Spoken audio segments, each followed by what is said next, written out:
Hi everyone, সবাই কেমন আছেন? একটা ভর্তার রেসিপি শেয়ার করা যাক আজকে আপনাদের সাথে। না, রান্নাটা আমি করছি না, রান্নাটা আমার মা করছে। সাডেনলি মাকে বললাম একটা ভর্তা বানানোর জন্য, তাই আর কি মা বানাচ্ছে, আমি ভাবলাম আপনাদের সাথে শেয়ার করি।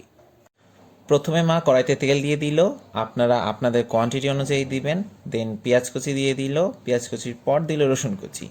এরপর একটু ফ্রাই হতে দিতে হবে।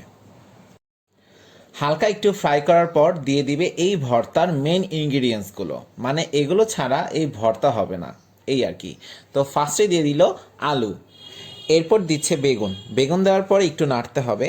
আচ্ছা, আপনাদের মধ্যে কার কার বেগুনি খেতে অনেক ভালো লাগে? আমার তো বেগুনি খেতে দারুণ লাগে। তারপর মা দিয়ে দিল সিম। শীতের সবজিগুলোর মধ্যে সিম কিন্তু অনেক উপকারী সবজি। আসলে শীতের সবজি সবই উপকারী। চেষ্টা করবেন বেশি বেশি সবজি খাওয়ার। সবজি কিন্তু আমাদের শরীরকে হেলদি রাখতে সাহায্য করে। যাই হোক, আপনারা সবাই জানেন এটা, তাও বললাম, কজ আমি চাই আমার ভিউয়ার্সরা সবসময় সুস্থ থাকুক। তারপর এখানে দিয়ে দিল লবণ আর কাঁচামরিচ। এটা আপনাদের পরিমাণ মতন দিবেন। খুব একটা ঝাল আমরা খাই না, তো মা খুব একটা ঝাল এখানে দেয়নি।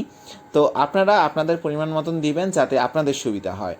ও হ্যাঁ, আপনারা চাইলে কিন্তু শুকনা মরিচও এখানে ব্যবহার করতে পারেন। এখানে অল্প পরিমাণে পানি দিয়ে দিল সবজিগুলো সিদ্ধ হওয়ার জন্য। তারপর দিয়ে দিল টমেটো। শীতের সবজি সিদ্ধ হতে খুব একটা বেশি সময় নেয় না, জাস্ট আলু সিদ্ধ হতেই যা একটু সময় লাগবে। এরপর মা ঢেকে দিয়েছিল সিদ্ধ হওয়ার জন্য। ভর্তার 80% কাজ কিন্তু শেষ। দেখতে কিন্তু বেশ কালারফুল লাগছে।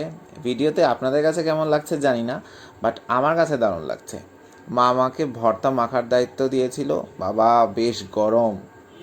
ভর্তা মাখার পরে এখানে সর্ষের তেল ব্যবহার করতে পারেন, এতে কিন্তু ভর্তার টেস্ট দ্বিগুণ হয়ে যায়। আমার কাছে তো দারুণ ইয়ামি লাগছে ভর্তাটা। আমি আর ওয়েট করতে পারছি না, আমার এখনই টেস্ট করতে হবে এটা।